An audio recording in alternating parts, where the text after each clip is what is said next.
Hello and welcome back to Shelf Stacking. Today I'm going to be looking at the Marvel Legends Dark Avengers Warbird and deciding if she has a place in my collection. This single figure release is the latest member of the Norman Osborn led Dark Avengers to be released. This Warbird, along with the much needed updates to Dakin and Iron Patriot, put us dangerously close to completing their most recognisable team lineup. Is it too much to hope they might give us a two-pack with an updated Ares along with an easy Hawkeye repaint before we return to the usual Torrent and Wolverines or Spider-Man? Well, you never know.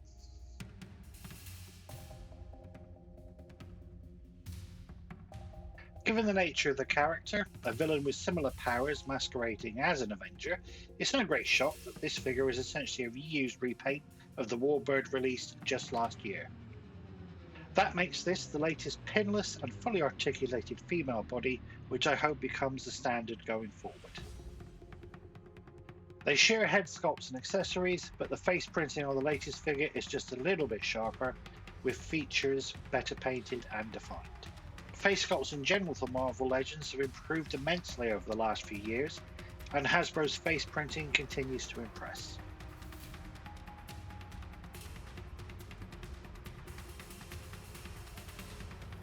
The head sits on a dumbbell, and it's here that I found the only real difference in articulation between the two figures.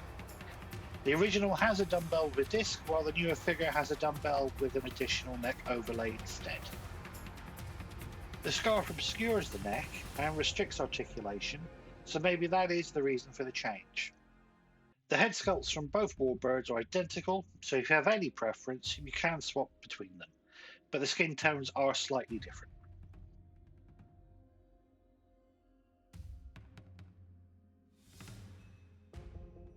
Full rotation at the shoulder. We have an upper arm cut, pinless double jointed elbows, and both sets of hands have horizontal hinges and are articulated exactly as you would expect.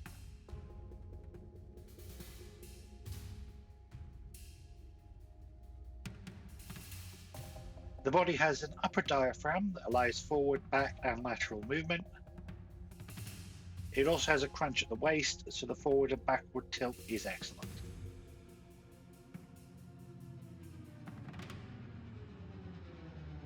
The legs are on a standard T-bar and will split so far. We've got a lot of range moving forward, but almost none going back. Upper thigh cut, pinless double jointed knees, but no boot cut. Feet move forward and backward so far, and we have full ankle pivot.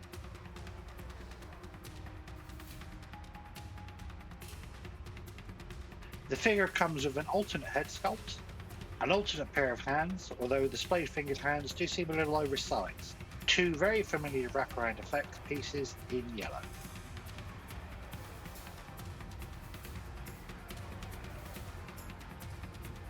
With fellow Dark Avengers Iron Patriot and Sentry,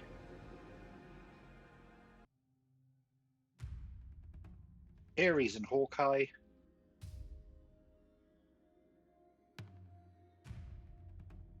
and Spider-Woman and She-Hulk. Spider-Woman would be much better off with the Warbird articulation.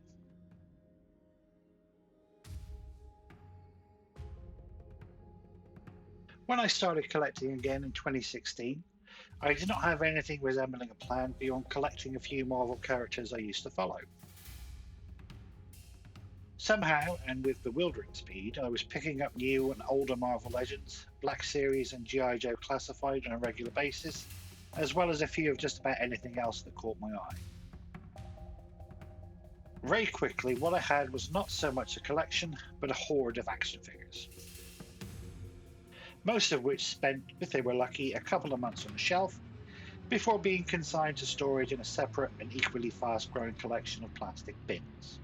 So I cancelled a bunch of pre-orders and decided to focus on one line at a time from now on. The run featuring the Dark Avengers was among the last I followed closely, and apart from that, this figure is just an excellent Marvel Legends release. The articulation should be the standard going forward for female figures. Double jointed elbows and knees, with the torso featuring both an upper diaphragm and lower ab crunch, not either or. It's so easy to pose that even I managed to get some reasonably dynamic images of the figure. I still think the paint and finish is a little flat. Some of the attention to detail present on the head sculpts would have been welcome. But overall, given the price and the likelihood that this will be the only version of this character we'll get, I rate this figure as shelf worthy. So that's another review finished, and if you have any comments or suggestions, please post them below and like, share and subscribe if you feel so inclined.